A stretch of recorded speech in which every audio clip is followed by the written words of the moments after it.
Hey folks, welcome to Market Technical Analysis by InTheMoneyStocks.com, your leader in pure technical analysis, avoiding all that Wall Street hype. Today, Friday, September 12th, 2008. Well, as we get into today's video, folks, I really want to focus in on the craziness of this week and how the market's shaping up for next week, because we are, again, as I've mentioned in the previous videos, in the eye of a storm, and talk about a hurricane in the Gulf right now. The storm in the financial markets is 10 times as big. This is unlike anything this country has ever dealt with, and you continue to see things in the markets where it's just unbelievable. We're talking about Lehman dropping again today. Now, there's supposed to be an announcement of a buyout prior to the Asian markets opening Sunday evening, so that's what at least the word on the street is right now. In addition, AIG got clobbered 30% today. After hours trading down more as it got downgraded. Its debt rating got downgraded. Merrill Lynch got slammed today again, and you're seeing these financial firms, the staple of the United States financial systems, these companies, everyone but really Goldman Sachs, has been obliterated and continues to be obliterated, and at some point that'll be interesting to see, because I have to be honest, folks, I'm going to step out here and say there'll be some sort of announcement where the Federal Reserve or the government tries to pacify the public and the scared money out there, because otherwise you're going to see next week another Lehman, where a stock goes from 16 to 4 to 3. You're going to see whether it's Merrill Lynch, AIG, who knows, it could be any of these, but at some point you're going to see, if there's not something said, you're going to see them just come on down, just the same as Bear Stearns did, then now Lehman and Fannie and Freddie, and so on. Alright, so as we get into this, guys, just in the eye of the storm, be aware of what's going on and be smart. That's the best thing you can say. The markets were mixed today. We saw the Dow down about 12 points, the S&P up 3 points, and the S&P up about 2.5 points, and the NASDAQ was up about 3 points. Today was a mixed bag. What happened? Well, number one, our call on the dollar short, meaning pullback in the dollar off of mega resistance, was dead on. And I'm not going to harp on it too much today, but I do want to show that even before we get into the markets. Here's the chart of the UUP, which is what we've been showing the last couple days. We called this top right here, saying major resistance on the dollar here. Look at the fall today, one of the largest falls actually in the dollar in recent times. Very hard hit. Now, what did that mean for the markets? All right, well, we knew obviously that would mean commodities would get a bid, and we had called that in the previous two videos. So you guys had two videos, Wednesday video and Thursday video, to basically analyze it for yourselves and decide whether or not you wanted to play it. Here you see a perfect situation. The top was called. Look at the fall today, dramatic fall in that dollar. All right, now the ways to play it were commodity stocks, the ag stocks, potash, POT. Look at that jump here the last couple days. What a move up. Potash was up $11 today to $162. Mosaic up $6 and change coming off the lows. So you have to realize that when the dollar weakens, it means a whole group of stocks that have been crushed because the dollar was going up start to get a bounce. Coal stocks, ACI, up $3 today, coming off a great little bottom as well here. Here's ACI's chart, Arch Coal. You can look at anything. The GLD, obviously, if the dollar falls, gold strengthens. It's an inverse relationship there. The GLD, look at that bottom. All right, we had calculated it on the GLD as well. We just showed it on the dollar chart, but nonetheless, perfect bounce, almost $2.50 on the GLD. That's a huge move for the GLD. Beautiful bounce there. Now the question will be, does the dollar continue to pull back? That's a wild card. I think ultimately, yes, it will continue to pull back to the 20 moving average. UUP, let's go back to the UUP, the dollar index. You know, you should see good support right around here. Also notice the gap window support right here. Here's the gap window fill. Ultimately, you may hit that, but the first support line here is going to be right in at this 20 moving average, which is coinciding with this gap window. All right, so now whether or not you get a pause day on Monday, oftentimes you get a pause day, and I think it's very likely you have a pause day because the Fed will release their FOMC policy statement on Tuesday. That'll be when the dollar really starts to get volatile, because are they going to lower rates? Are they going to say they're going to lower rates at the next meeting? I don't think they'll lower rates this meeting. It's a wild card, though. More likely than not, the next couple meetings they may lower rates at one point.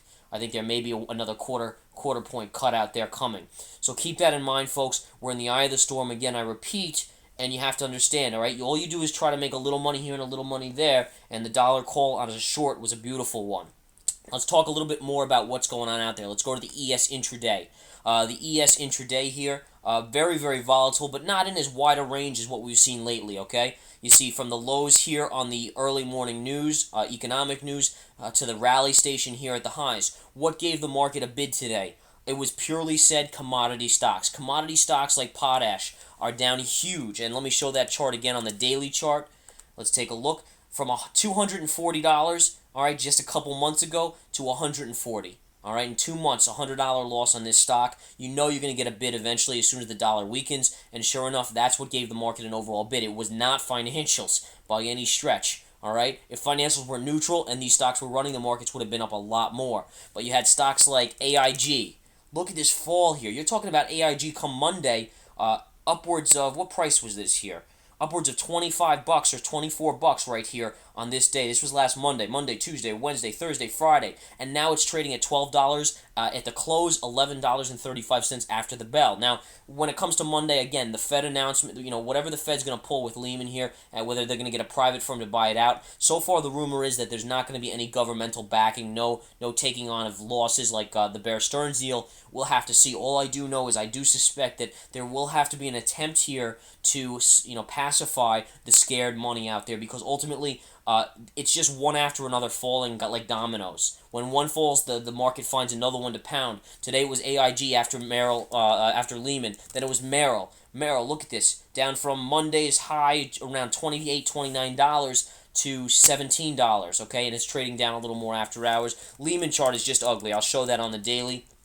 Okay, look at Lehman. I mean, it doesn't get any worse than this. I don't know what the takeout price will be, but you basically had a stock that was trading around $17 Monday to now closing at $3.65. Now, could the buyout be above or below? It could be either one. I'll be honest, guys. I don't know. I tend to have a feeling, one way or the other. I do. I'm not going to really release it here because I don't want to influence anyone in the aftermarket hours here. It's just way too volatile. My opinion on it is to stay neutral overall, and that's what I have to go with. It's just not worth it. I'm a trader that takes 80 to 90% success rate. That's what I want. If I'm doing a trade, it better be an 80 to 90% success rate. Otherwise, I'm not taking it. With this buyout supposedly that's coming out, if it does actually happen, and again, maybe it doesn't happen. I don't know. It's not obviously that high percentage, so it's not worth taking.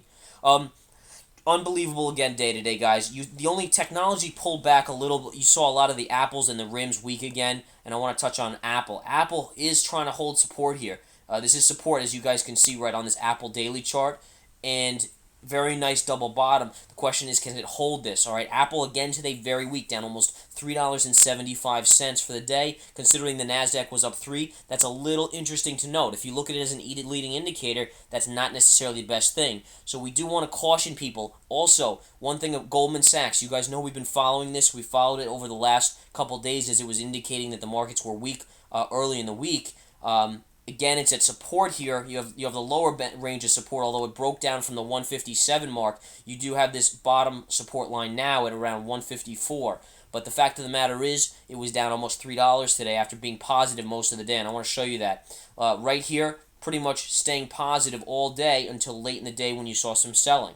That's a little worrisome as well. All right. The one thing you can say, folks, is we do have a turn day coming up. We're watching the markets very closely Monday and Tuesday. Obviously, the Lehman news and the Fed on Tuesday is going to be interesting if it does happen. The Fed's definitely happening. The Lehman news is suspected, but obviously it's no guarantee there that they're going to get taken out or bought or taken over, I should say.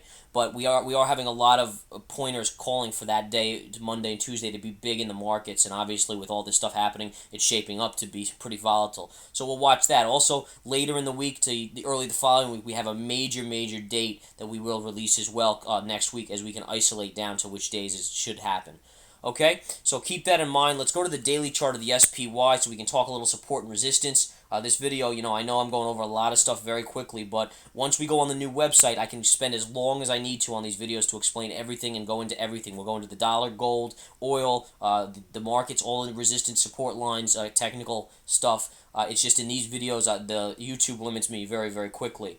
So in any case, guys, I just want you to watch for that. A week from Monday, we'll be live on that site, actually over that weekend, a week from this weekend, and you can start getting situated on the new website. The videos will be fantastic, hidden gems, technical tactic, learning. It's really an educational website geared towards learning technicals, and you guys know we avoid all that junk, that Wall Street hype, which is really just, you can see what the market's doing these days in these financials, which is all hype. They hype those financials up way too high on that subprime debt.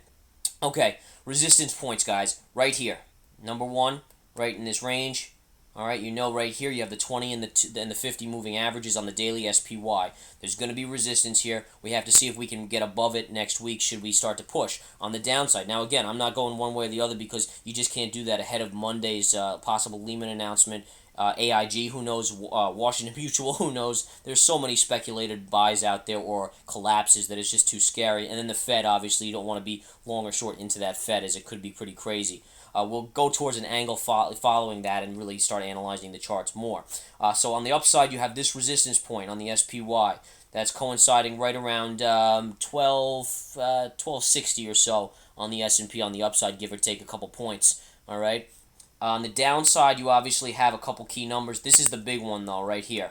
This low right here will be the big one. It needs to hold that. If you're going to fluctuate in and out, that's fine. Whichever way you break, you could have a significant move, so be careful about that. All right, folks, I've talked enough today. Take care. We'll talk to you on Monday. Have a wonderful weekend.